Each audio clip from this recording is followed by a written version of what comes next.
আমি এরকম একজন এমপি হতে চাই, ক্ষমতায় থাকলেও যেরকম বাড়িতে মাথা উঁচু করে বাঁচবো, কোনোদিন যদি ক্ষমতার আসনে নাও থাকি তার থেকে বেশি মাথা উঁচু করে বাঁচবো। এরকম কোনো ক্ষমতা চাই না যে ক্ষমতার পরে মানুষ এলাকায় থাকতে পারে না। ভাই আমার, আমি এরকম এক এমপি হতে চাই যার সাথে মানুষ বুকে বুক লাগাতে পারবে। আমি এমন একজন এমপি হতে চাই যাকে দেখলে, যার সাথে দেখা করতে চাইলে মানুষ গিয়ে দেখা করতে পারবে। আমি এমন একজন এমপি হতে চাই যার সাথে কথা বলতে চাইলে মানুষ গিয়ে মনের কথাগুলো বলতে পারবে। আমি এমন একজন এমপি হতে চাই যে ঢাকায় সময় দিবে না, যে ঢাকায় থাকবে না সে বাড়িতে থাকবে, দেশে থাকবে। যদি কোনো প্রয়োজনীয়তা থাকে, প্রয়োজনীয়তার তাগিদে সে ঢাকায় যাবে, না হয় সে তার গ্রামে অবস্থান করবে। সারাদিন তার গ্রামের মানুষের ভালো খারাপ মন্দ সবকিছু শুনে তার উপরে সে সারাদিন চলবে। এমন একজন এমপি আমি হতে চাই ভাই। আমি এমন একজন এমপি হতে চাই যে শুধু শিবচর থানার ক্ষেত্রে, শুধু শিবচর থানায় নয়, আমি এমন একজন এমপি হতে চাই বাংলাদেশের পার্লামেন্টে 300 এমপি বসে থাকবে। সেই 300 এমপির ভিতরে এই কথা অহংকার হয়, আবার অনেকে মনে করবেন, কিন্তু আমি বলবো এটা আমি অহংকারের সাথে বলছি না। এই 300 এমপির মধ্যে আমি হানজালাও একজন থাকবো, কিন্তু এই হানজালার ভিতরে ভারতবর্ষের ব্রিটিশ বিরোধী আন্দোলনের যে ঐতিহাসিক রক্ত আর ব্লাড নিয়ে যে সংসদে হানজালা বসবে, আমি বলবো হানজালা ব্যতীত সেই সংগ্রামী ঐতিহাসিক রক্ত এই পার্লামেন্ট মেম্বার দ্বিতীয় আর কারো নাই।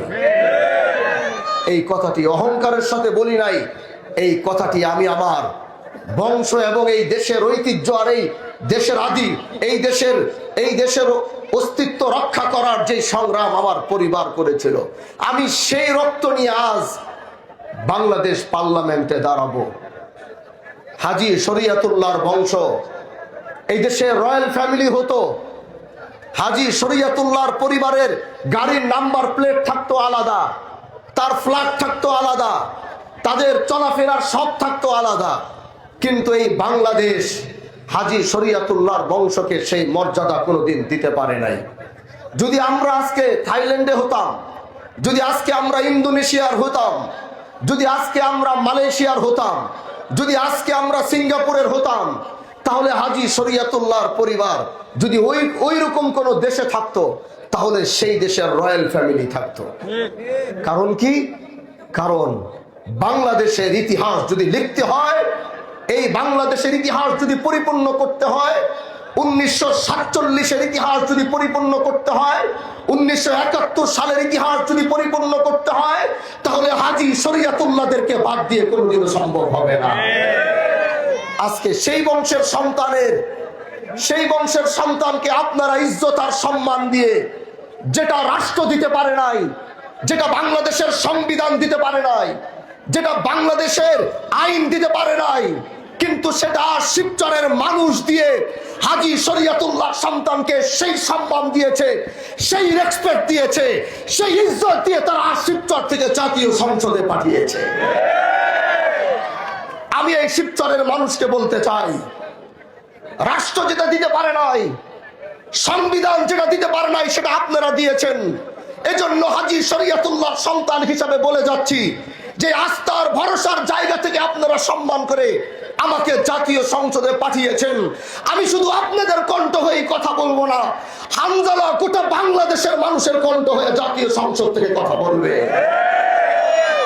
প্রিয় দোস্ত আমার, প্রিয় ভাইরা আমার, আমি এরকম একজন নেতা হতে চাই, আমি এরকম একজন এমপি হতে চাই, আমি আপনাদের এরকম একজন ভাতিজা হতে চাই, আমি আপনাদের এরকম একজন ভাই হতে চাই, যিনি নিজেও আদর্শের উপরে ঠিক থাকবে, তার সাথেও যারা চলবে তারাও আদর্শের উপরে ঠিক থাকবে। আপনারা দেখেছেন, একজন রাষ্ট্রপ্রধানের বদনাম হয় তার নেতৃবৃন্দর কারণে, একজন মন্ত্রীর বদনাম হয় তার নেতৃবৃন্দর, তার আত্মীয় স্বজন নেতৃবৃন্দর কারণে, একজন এমপির বদনাম হয় তার নেতৃবৃন্দ, তার আত্মীয় স্বজনের কারণে, একজন চেয়ারম্যানের বদনাম হয় তার আশেপাশের মানুষগুলোর কারণে। এই সব কিছু দেখা আমাদের শেষ। এখন আমরাও যদি সেই একই ট্র্যাকের উপরে হাঁটবো, আমরাও যদি সেই একই ট্র্যাকের উপরে চলবো, তাহলে তাদের সাথে তো হামজালাদের কোনো পার্থক্য থাকবে না।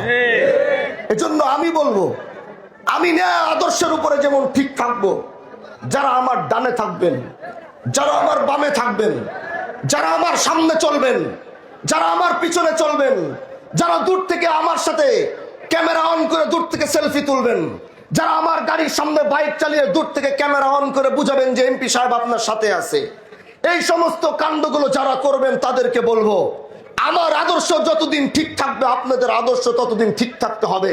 যদি একজনকেও দেখবো যে আদর্শ থেকে বিচ্ছিন্ন হয়েছেন, তাহলে আপনার সাথে আমার কোনো সম্পর্ক থাকবে না।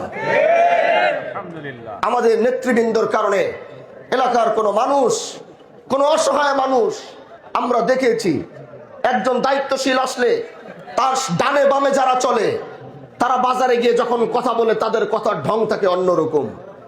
যারা যখন অসহায় গরিব মানুষের সাথে কথা বলে তাদের কথার ঢং রং থাকে অন্যরকম। আমি বলবো আমার সাথে যারা চলবেন তারা, আমি যতটুকু নরমিয়তের সাথে চলি, নমনীয়তার সাথে চলি, আমার থেকেও বেশি আপনাদের নমনীয়তা রাখতে হবে।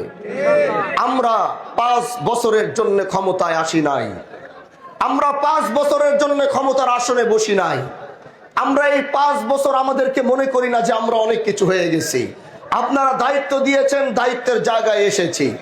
যদি এই ন্যায় এবং ইনসাফের পথে থাকতে গিয়ে আপনার আমাকে ভালো লাগলে আলহামদুলিল্লাহ, যদি ভালো নাও লাগে তাও আমার কোনো সমস্যা নাই। আগামীতে আবার 5 বছর পরে যদি মনে করবেন আমাকে দরকার তাহলে আনবেন, যদি মনে করবেন আমাকে দরকার নাই তাহলে আনবেন না। কিন্তু যে সম্মান দিয়ে আমাকে বসিয়েছেন সেই সম্মান আমি আমার জীবনের শেষ দিন পর্যন্ত ধরে রাখতে চাই।